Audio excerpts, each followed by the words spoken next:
नमस्ते स्टूडेंट्स। देखो, last video में अपन ने पढ़ा था पराग कण की संरचना। पराग कण की संरचना के बारे में पढ़ा था। देखो, एक बार पुनः रिपीट कर देता हूं मैं। देखो, पराग कण की संरचना के बारे में अपन पढ़े तो पराग कण की जो संरचना होती है, मतलब पराग कण जो होता है वो गोलाकार स्ट्रक्चर में होता है।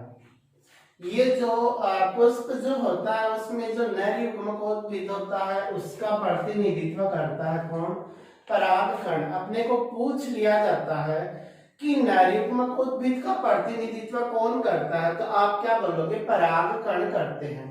पराग जो कण होते हैं, पराग कण के बारे में अगर अपन देखें तो देखो, चतुष्क से अलग होने के बाद अपने लास्ट वीडियो में पढ़ा था कि इस प्रकार से एक संरचना होती है और इस प्रकार से चतुष्क बना होता है।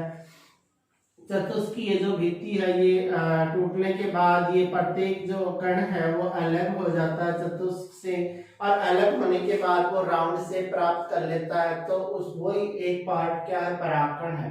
तो अपन क्या बोले कि परागकण जो होते हैं चतुष्क से अलग होने के बाद अपने आकार को बढ़ाते हैं और गोलाकार आकृति प्राप्त कर लेते हैं। गोलाकार है, इसके बाहर दो आवरण होते हैं। एक होता है बाह्य चोल,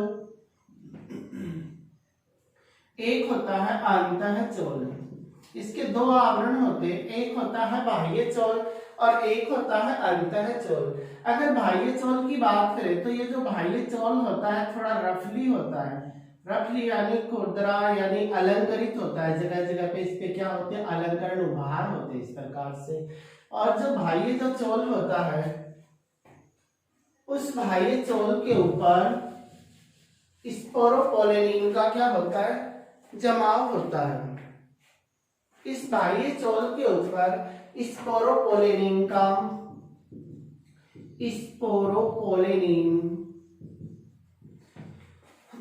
ये जो बाह्य चोल है, देखो ये बाहर का आवरण है, अलंकृत है, रफली है, खुरदरा है।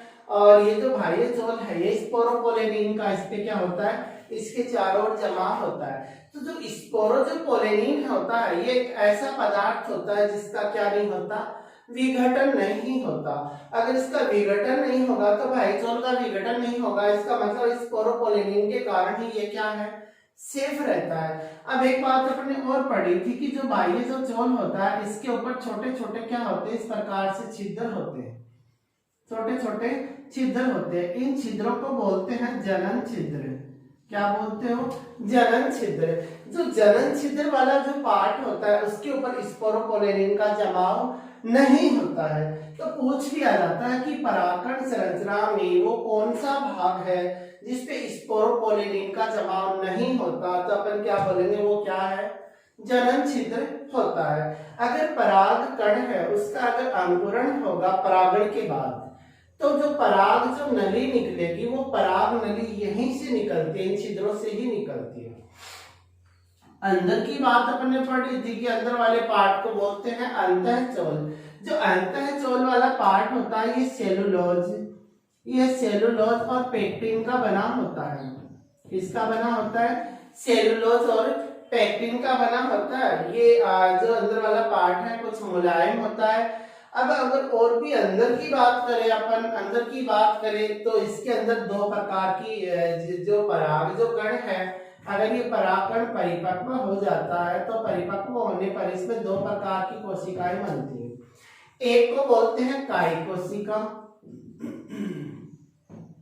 और एक को बोलते हैं जनन कोशिका। जो कायी कोशिका होती है वो साइज में कुछ बड़ी होती है, केंद्रक भी इसका स्पष्ट होता है, लेकिन जो जनन कोशिका होती है वो क्या होती है? छोटी होती है। समझ रहे हो मेरी बात? इतना अपने पढ़ लिया था। देखो इससे आगे की बात अपन पढ़े तो देखो एक पॉइंट और आता है इसी के अंदर जिसे बोलते हैं पोलन कीट। यहाँ तक तो अपन लास्ट वीडियो में पढ़ चुके थे। देखो आगे की बात करें तो कुछ इंपॉर्टेंट पॉइंट होते हैं जिनके बारे में आपसे पूछा जा सकता है। पोलन कीट एक वर्ड आता है, पोलन कीट। तो अपन पोलन कीट के बारे में पढ़े तो क्या है?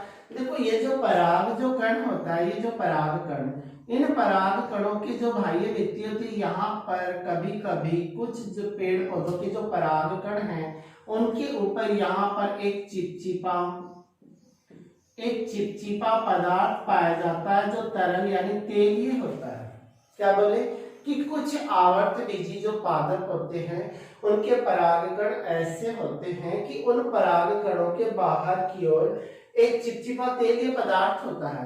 जो चिपचिपा तेलीय पदार्थ होता है उसी पदार्थ को बोलते हैं पोलन कीट। तो आपसे पूछ लिया जाए पोलन कीट क्या है, तो अपन क्या बोले कि आवर्त बीजी पादपों की कुछ प्रजातियों में जो पराग जो कण होते हैं उन पराग कणों के बाह्य भित्ति के ऊपर चिपचिपा तेलीय आवरण पाया जाता है, उसी बोलते हैं पोलन कीट। देखो इस पोलन कीट के कारण ही जो पराग कण होता है उसका कोई रंग होता है, उसकी कोई गंध होती है। ये पोलन कीट ही उसको कोई विशेष रंग और गंध क्या करता है, प्रदान करता है। इस पोलन कीट के कारण ही उसकी कोई रंग होता है, कलर होता है। यानी अपन नॉर्मली पढ़ते हैं कि जो पराग जो कण होता है वो येलो कलर का होता है और इसमें स्पेशल गंध है जिसके कारण अपने इसको पहचाने।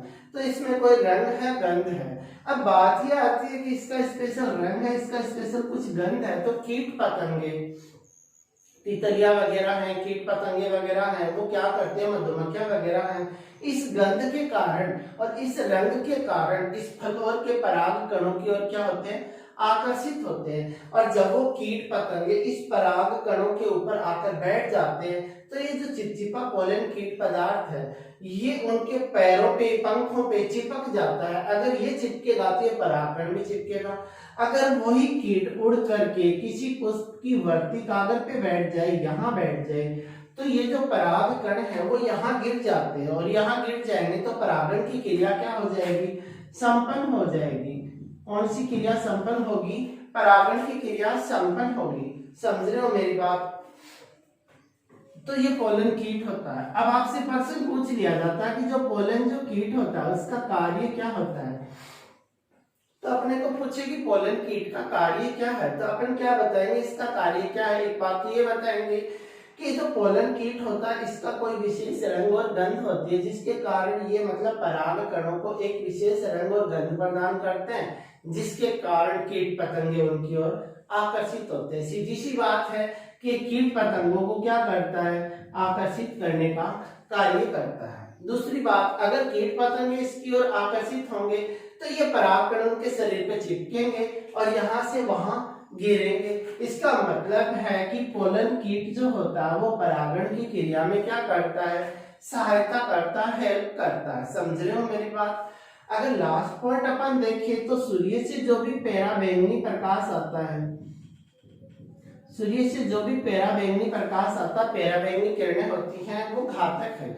तो ये जो पोलन कीट है वो पराबैंगनी किरणों को इन परागकणों के अंतर्भित्ति तक नहीं पहुंचने देगा। इसका मतलब पराबैंगनी किरणों से परागकणों की क्या करता है, सुरक्षा करता है। समझ रहे हो मेरी बात। तो अपन क्या बोले कि पोलन कीट का क्या कार्य है कि पोलन कीट कीटों को आकर्षित करने का कार्य करता है। क्यों, क्योंकि इसका कोई रंग होता है, गंध होता है। दूसरी बात ये परागण की क्रिया में क्या करता है, सहायता करता है, पराबैंगनी किरणों से परागकणों की सुरक्षा करता है। समझ रहे हो मेरी बात। तो ये पोलन कीट होता है। देखो एक बात और होती है कि कभी अगर आप फूलों के खेतों में गए हो या बगीचों में गए हो या फिर फसलों में गए हो जहाँ पे पुष्पन हो रहा है, तो अगर आपने देखा हो या तो आपको बार बार छींक आने लगती है उस समय, या फिर आपके शरीर पे खुजली होने लग जाती है, आपके शरीर में जलन सी होने लग जाती है, तो वो रीजन क्या है, उसको क्या बोलते हैं। अपन बोलते हैं कि मैं तो खेतों में गया था, बगीचे में गया था, मुझे एलर्जी हो गई है, नाक से पानी बह रहा है, मुझे छींक आ रही है। तो देखो ये एलर्जी वगैरह होने का कारण क्या है, इसका कारण ये है कि ये जो पराग जो कण हैं इन पे अपन ने पढ़ा था कि इनमें जो जगह जगह पे छिद्र हैं, इन छिद्रों को बोला था अपन ने जलन छिद्र। समझ रहे हो मेरी बात। इन छिद्रों को बोलते हैं जलन छिद्र। आज से 1 या 2 रोज पहले अपन ने पढ़ा था कि इसकी जो चौथी लेयर होती है उसको बोला था अपन ने टेपिटम।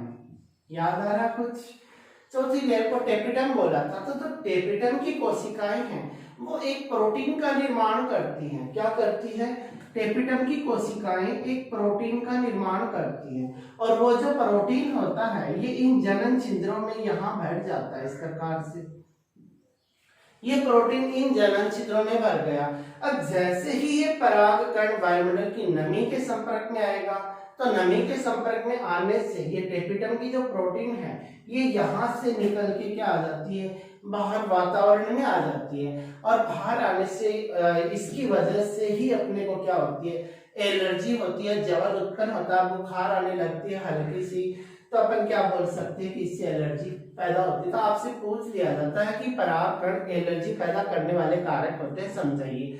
तो आप क्या बोलोगे कि जो परागकण होते हैं उनके जनन छिद्रों में टेपिटम की प्रोटीन भरी होती है और वो प्रोटीन जब नमी के संपर्क में आती है तो उन छिद्रों से बाहर निकल आती है और उन्हीं की वजह से एलर्जी और ज्वर पैदा होते हैं। समझ रहे हो मेरी बात? अब दूसरी बात ये भी आती है कि जो परागकण होते हैं उनमें एक प्रोटीन भरी होती है जिसे बोलते हैं पराग प्रोटीन। कौन सी प्रोटीन बोलते हैं? पराग प्रोटीन। ये पराग प्रोटीन क्या काम करती है? ये पराग प्रोटीन ये काम करती है कि पुष्प की वर्तिकाग्र है, इस वर्तिकाग्र को पहचानने में सहायता करती है कि पराग प्रोटीन ही पहचान करती है कि वर्तिकाग्र वाला पार्ट है या फिर वर्तिका वाला पार्ट है। समझ रहे हो? तो मतलब पराग आपसे पूछ लिया जाए कि पराग प्रोटीन का क्या कार्य है तो अपन क्या बोलेंगे कि जो पराग प्रोटीन है वही पराग कणों को वर्तिकाग्र पहचानने में हेल्प करती है। समझ रहे हो मेरी बात? अब दूसरी बात ये आती है कि यहाँ से परागकण यहाँ गिरे। अब परागकण को गिरने में कुछ घंटे भी लग सकते हैं, कुछ मिनट में भी गिर सकते हैं, कुछ दिन भी लग जाए। तो परागकण क्या नष्ट नहीं होते हैं क्या? 2-3 दिन निकल जाए तो परागकण नष्ट होते हैं, परागकण भी नष्ट होते हैं। इनका भी लाइफ जीवन अवधि होती है। इन परागकणों की भी कोई फिक्स जीवन अवधि होती है, ये लाइफ टाइम जिंदा नहीं रहते। अब इनकी जीवन अवधि किस पे निर्भर करती है? आपसे पूछ लिया जाए कि वो कौन सा कारक है जिसपे परागकणों की जीवन अवधि निर्भर करती है कि परागकण या तो लंबे टाइम तक जिंदा रहे या फिर जल्दी ही मर जाए। तो वो किस पे निर्भर करता है? एक तो तापमान पे निर्भर करता है और एक वायुमंडल की जो आर्द्रता है उस पे निर्भर करता है। आर्द्रता और तापमान पे क्या करता है? निर्भर करता है। तो आपसे पूछ लिया जाता है कि जो परागकणों का जीवन अवधि होती है वो किस पे निर्भर करती है? कोई 2 कारक बताओ। तो आप क्या बताओगे? तापमान और आर्द्रता पे निर्भर करता है। समझ रहे हो मेरी बात?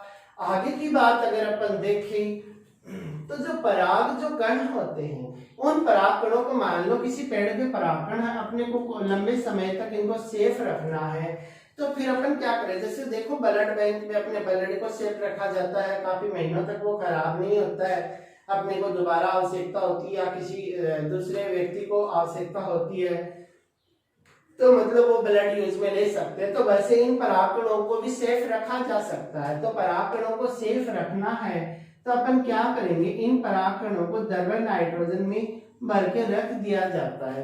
तो द्रव्य नाइट्रोजन में भर के रख दिया जाता है। दूसरी बात आपसे टेम्परेचर भी पूछ लिया जाता है कि वो टेम्परेचर कितना होना चाहिए। तो आप क्या बताओगे? -196 डिग्री सेल्सियस टेम्परेचर रहना चाहिए।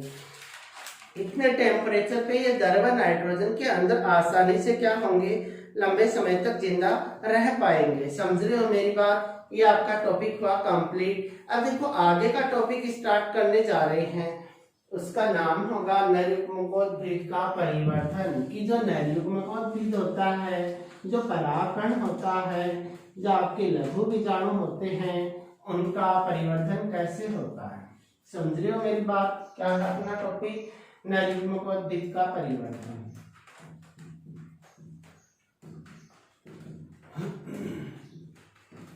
नरयुग्मकोद्भिद का परिवर्धन ये पढ़ना अपने को।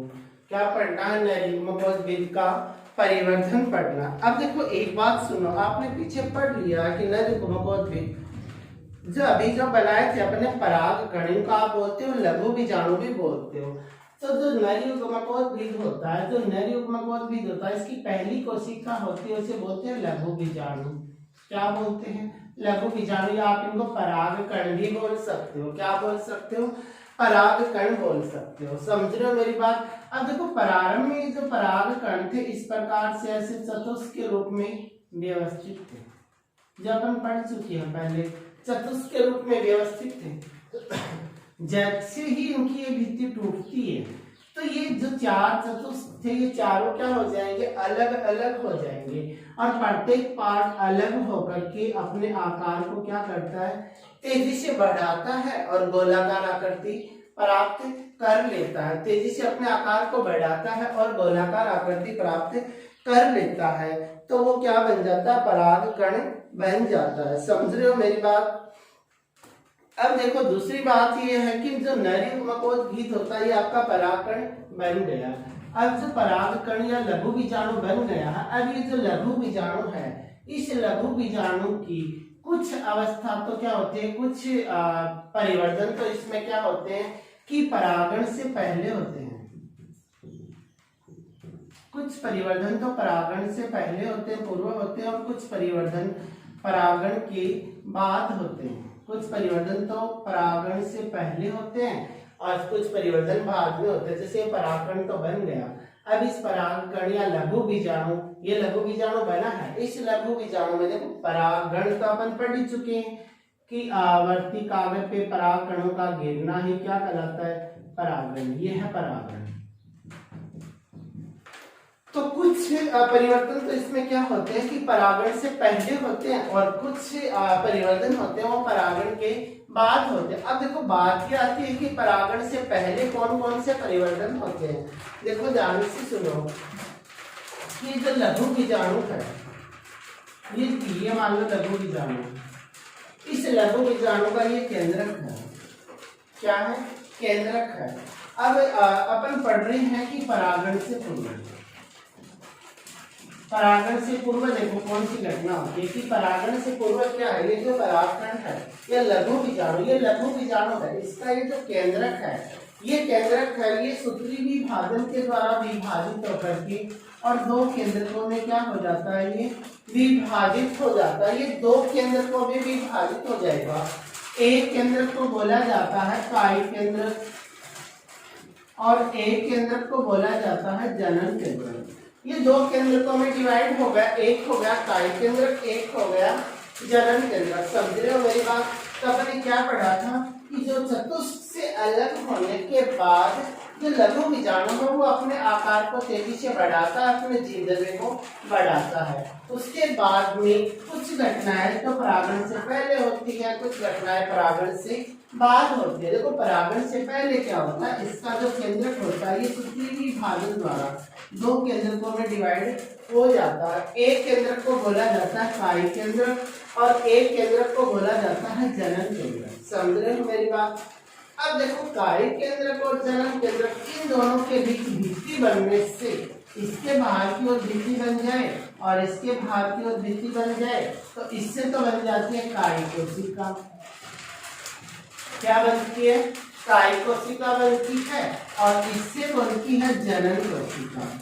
समझ रहे हो मेरी बात। अपन क्या बोले कि कायिक केंद्र के बाहर भित्ति बनने से कायिक कोशिका बनती है और जनन केंद्र के बाहर भित्ति बनने से जनन कोशिका का निर्माण होता है। अब देखो आगे की बात, जो जनन जो कोशिका होती है, एक कायिक कोशिका बन गई और एक बन गई अपनी जनन कोशिका। अब ये जो कायिक जो कोशिका होती है, ये कायिक कोशिका साइज में कुछ क्या होगी, बड़ी होती है। ये साइज में बड़ी होती है। अगर बड़ी है तो केंद्रक भी क्या है इसमें, स्पष्ट है। केंद्रक भी क्या है इसमें, पूर्ण रूप से स्पष्ट है। अब कोशिका बड़ी है तो कोशिकांग, कोशिकांग यानी कोशिका में पाए जाने वाले अंग, कोशिका में जो अंग होते हैं वो भी क्या होंगे, पर्याप्त होंगे, इसमें काफी संख्या में होंगे। इसमें आरएनए की मात्रा भी क्या होती है, ज्यादा होती है। अगर इसके केंद्रक की बात करें तो पहले तो देखो इसका केंद्रक क्या होता है, गोलाकार होता है। धीरे धीरे इसके केंद्रक का आकार क्या होने लगता है, अनियमित होने लगता है, मतलब जिसकी कोई फिक्स आकृति ना हो। समझ रहे हो मेरी बात। हम क्या बोले कि कायिक केंद्रक से कायिक कोशिका बनती, कायिक कोशिका आकार में कुछ बड़ी होती है। पहले इसका केंद्रक गोल होता है और फिर अनियमित हो जाता है। समझ रहे हो मेरी बात? इसमें कोशिकांग बढ़ते हैं, आरएनए की मात्रा भी बढ़ जाती है।